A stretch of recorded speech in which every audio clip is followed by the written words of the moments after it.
So day 15, Doug finished the electrical panel, tested it, everything works. All the wires are in, all the light switches are in.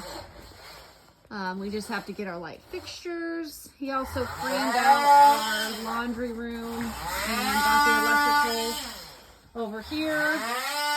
We configured our kitchen today. We are changing it. We're basically putting the sink where the oven was, the oven where the sink is. Annalise is cleaning up some things. She really likes this too. We did all of the insulation, so all of this is in. We did all this today.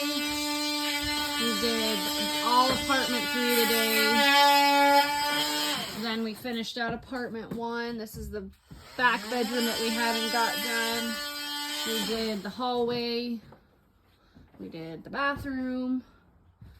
We have to leave some runs empty right now because Doug's got to add in plumbing and or electrical.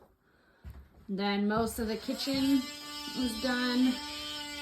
And then we finished that, and for the past hour or so, Annalise and I have just been continuing the miscellaneous little cleanup jobs. So that's day 15.